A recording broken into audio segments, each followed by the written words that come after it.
Young and the Restless, Spoilers. Diane Jenkins had always prided herself on being careful, on knowing when to push and when to pull back.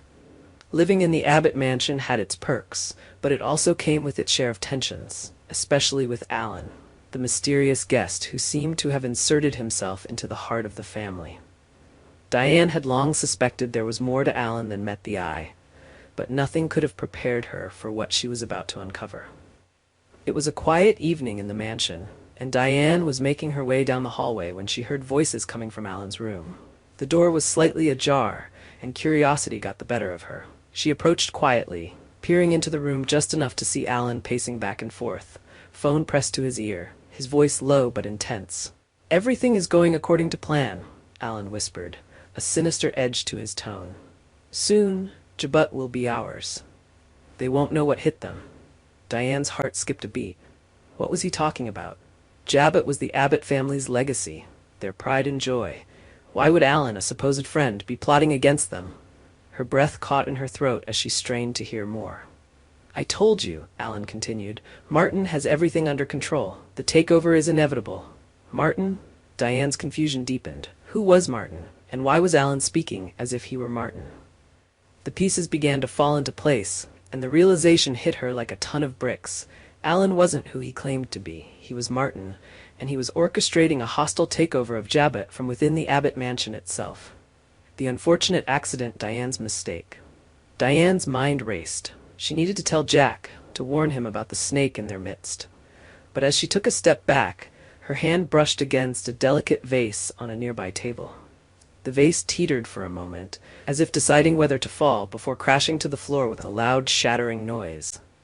Alan, no Martin, whipped around, his eyes narrowing as he realized he wasn't alone. Diane's blood ran cold as his gaze locked onto her. For a moment, time seemed to stand still. Then, before she could react, Martin was on her in an instant, his hand clamping over her mouth to stifle her scream. "What do you think you're doing?" he hissed, dragging her into the room and kicking the door shut behind them. Diane struggled against his grip, her mind a whirlwind of panic and fear.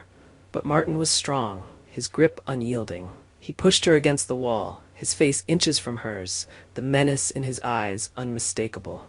"You've made a big mistake, Diane," Martin whispered, his voice dripping with malice. "But it doesn't have to be the end for you. You keep your mouth shut, and I'll make sure you get a cut of the profits when Jabut is ours. But if you even think about telling anyone—" He leaned in closer, his breath hot against her ear.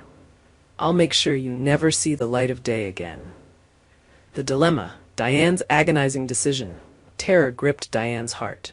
She had never been so close to death, and the threat in Martin's voice left no room for doubt. He would kill her without hesitation if she crossed him. She nodded frantically, tears welling up in her eyes as she silently promised to comply. Martin slowly released her, and Diane stumbled away, her legs barely able to support her.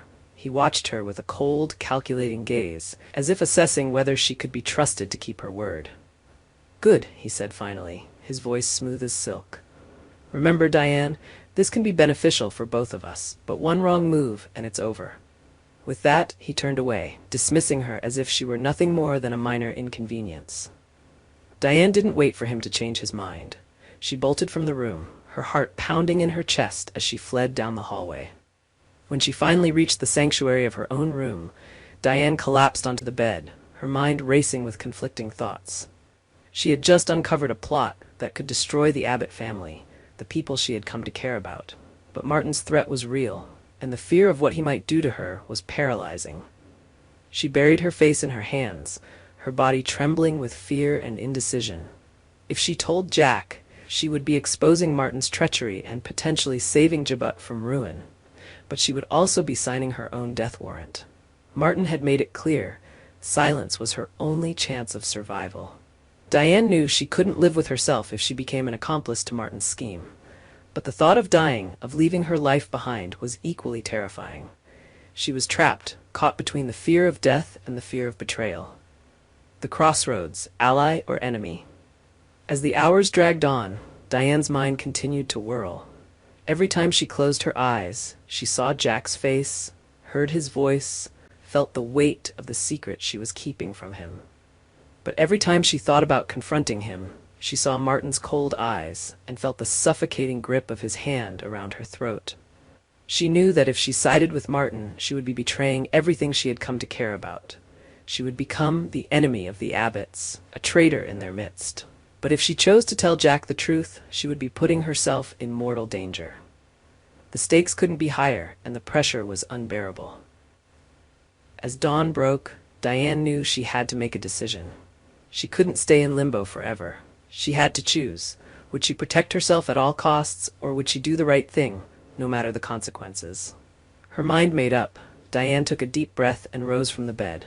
The fear still gnawed at her, but she knew what she had to do. She had to tell Jack. She had to expose Martin for the fraud he was, even if it meant risking everything. But as she stepped out of her room, her resolve wavered. She paused, her hand resting on the doorknob. Could she really go through with it? Could she really risk her life to save Jabot, to save the Abbotts? The weight of the decision hung heavy on her shoulders as she made her way to Jack's office. Her heart pounded in her chest, each step feeling heavier than the last. When she finally reached the door, she hesitated, her hand trembling as she reached for the handle. Would this be the moment she sealed her fate? Or would she find a way to survive, to outsmart Martin and protect herself while still doing the right thing? As she stood there, frozen with indecision, one thing was clear. Whatever happened next would change her life forever. This narrative builds on the tension and internal conflict Diane faces, highlighting the dangerous situation she finds herself in and the difficult choices she must make. The story captures the fear, anxiety, and moral dilemma that come with being caught between loyalty and self-preservation.